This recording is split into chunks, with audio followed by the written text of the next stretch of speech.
I would like to start to warmly welcome you to Reykjavík, Iceland. It is certainly always a bit of a festive time in Reykjavík when we lit our dear harpa up in our colors and fill the city with women leaders and gender equality advocates from all over the world. And today we are 500 leaders from 80 countries. So an amazing turnout, and thank you for that. I'm also really grateful to the Reykjavík global community, that is all of you, for your commitment to ensuring that this year's event is yet another important working session addressing global challenges. We've been asked again and again, and let's just address that in the beginning. Obviously, you were worried about the status of things here in Iceland, volcanic eruptions, and we were asked whether we would consider to postpone or cancel the forum due to that, to what is happening. But the events in Iceland are obviously serious. So I would like to thank especially representatives of the government and parliament that are with us today. Despite of that, everybody is of course watching out. And rest assured, dear friends, that we will be updating you regularly. If there is anything you need to know, we will do that. We are strictly following the advice of the authorities. But we also know, dear friends, that you all come from places where there are also serious problems. Many places in the world are facing that. And we have and are super proud that you are still committed to joining us here. And we are honoring that commitment by providing space for all of us here today and the coming 2 days to power together to create solutions and turn ideas into actions for matters that are also serious when it comes to the matters of women and girls around the world. Well, indeed, dear Hanna, and dear conversationists, a warm welcome also from me on behalf of women political leaders. We're really, really happy to be back in Iceland, and it is such an important gathering, such an important place to come together, because when we co-founded the forum 6 years ago, we said, let's have it exactly here. And I would really like us to take a moment to appreciate the fact that we are now in the country that is the most gender equal in the world. I'd also like us to appreciate that we're in the country that's consistently rated and ranked as the most peaceful country in the world. Coming here gives us all the possibility to experience for a few days, to think peace that's normal, peace that's self-evident, peace that's possible. And if we look at the world around us, it's around 2 billion people, a quarter of the world's population, that live in countries where there's conflict. That's what the UN says. And as different as these conflicts are, and as different as these crises are, one common denominator, one thing they have in common, there are no women in leadership. So that's what we're here for, to change that.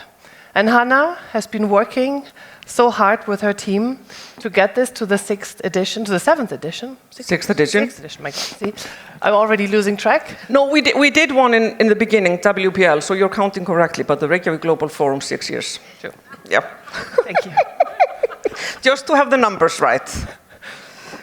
But in the last 6 years, as Silvana was saying, we have gone from being an event where we meet together, like here today, and have 2 days of great discussions, and we have moved into a community.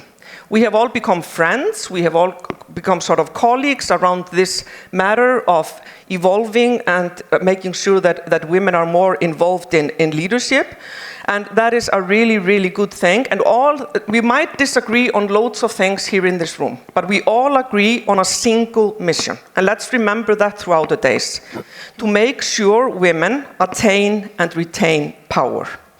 And this is also why we do not only the community of the Reykjavík Global Forum. Of course, Reykjavík is our home, But we also go elsewhere where women are powering together. We've been this year several times to New York for events around UN. We go to Davos every year. We went to Kigali, and we go to other places where women are sort of making sure that the gender equality agenda is high on the agenda.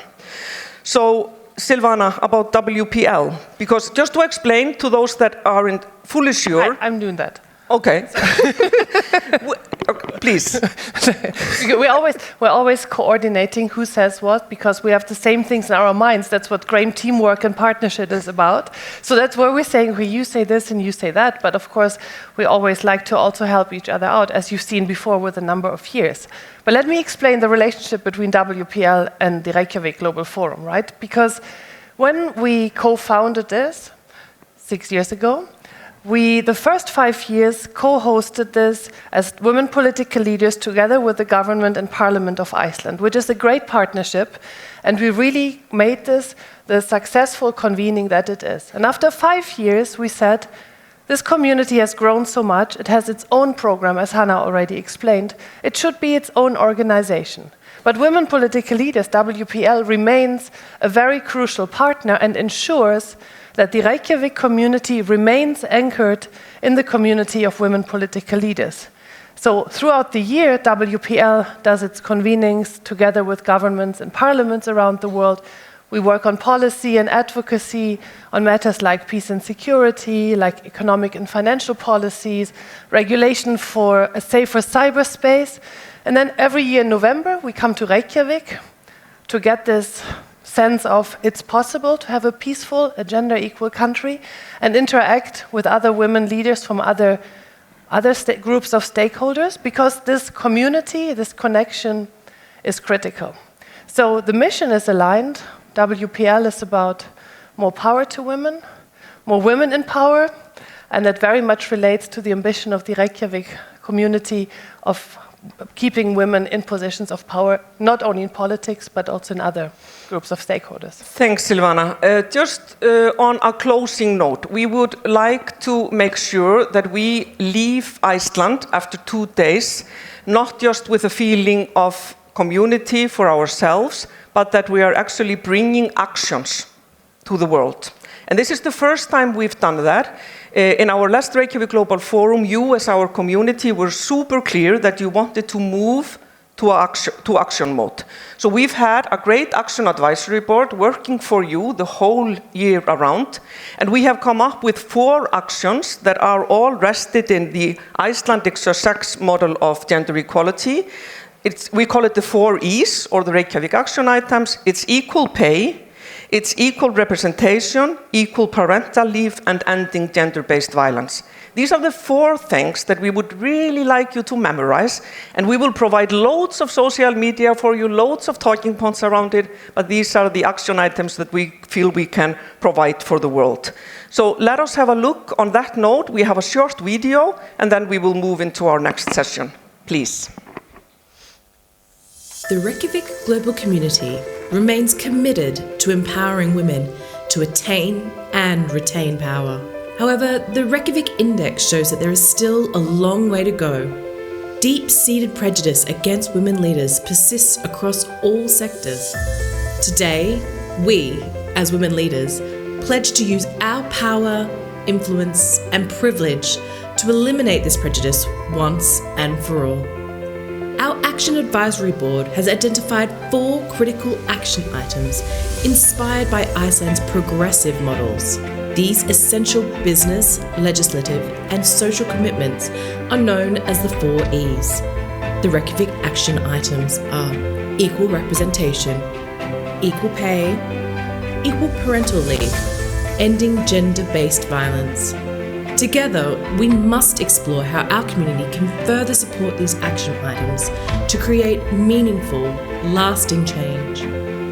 In the year ahead, our community must remain focused on powering together to act. Whether we gather in Reykjavík, Kigali, Davos, New York, Beijing, Mexico, Amman, Tokyo, or anywhere else, we will continue to uphold our values, seize every opportunity to make a difference, and share our message with the world. here's to an exciting year ahead.